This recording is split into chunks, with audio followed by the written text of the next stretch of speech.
Hi, இன்றைக்கான Pandian store review பார்க்கலாம். மீனாவும் செந்திலும் ரொம்ப கத்தி சண்டை போட்டுக்கிட்டு இருக்காங்க. அது பாண்டியனுக்கும் கோமதிக்கும் கேட்குது. பாண்டியன் உடனே என்னான்னு கேட்கணும் அப்படின்னு சொல்லிட்டு வர்றாரு. வந்து கேட்கறதுக்காக வராரு. செந்தில்னு கதவை தட்டுறாரு. அவங்க கதவே திறக்க மாட்றாங்க. அதுக்குள்ளே கதிர் மற்றவங்கலாம் எந்திரிச்சு வெளியில் வந்துடுறாங்க. அப்புறம் செந்திலும் கதவை திறந்துட்டு வெளியில் வராரு. வந்து என்ன கத்திக்கிட்டு இருக்க அப்படின்னு சொல்லிட்டு அவங்க அப்பா கேட்குறாரு. அதெல்லாம் ஒன்றும் இல்லைப்பா அப்படின்னு சொல்கிறாங்க. அப்புறம் இந்த பொண்ணு பார்க்க போன விஷயத்தில் தான் சண்டை அப்படின்ற மாதிரி மீனா சொல்கிறாங்க. பாண்டியன் சொல்கிறாரு, அதுக்கு எல்லாத்துக்குமே காரணம் நீ தாண்டா அப்படின்னு செந்திலை திட்டிகிட்டு இருக்காரு. செந்திலை அடிக்கவும் போகிறாரு. அப்போ மீனா டக்குன்னு தடுத்துட்றாங்க. மீனா தடுத்துட்டு, நீங்கள் அடிக்கக்கூடாது மாமா, எப்படி அடிக்கலாம் எல்லோரும் முன்னாடியும் அப்படின்னு சொல்லி மீனா கேட்குறாங்க.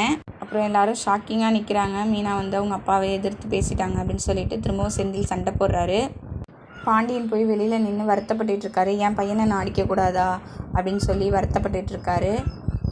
அப்போ சரவணன் வந்து, ஏன்ப்பா அப்படி வருத்தப்படுறீங்க, கவலைப்படாதீங்கப்பா, உங்களுக்கு என்னப்பா யாரையாவது அடிக்கணும் அவ்வளோதானே, என்ன அடிங்கப்பா அப்படின்னு சொல்கிறாரு. என் கல்யாணத்தால் இந்த வீட்டில் யாருக்கும் சண்டை போட்டுக்கக்கூடாது, தம்பிங்கெல்லாம் சந்தோஷமாக இருக்கட்டும், விடுங்கப்பா, எனக்கு கல்யாணம் நடக்கிறப்ப நடக்கட்டும், நடக்கலைனாலும் பரவாயில்ல அப்படின்ற மாதிரி சொல்கிறாரு. இதோட இன்னைக்கான ப்ரோமோ முடியுது. Thank you for watch.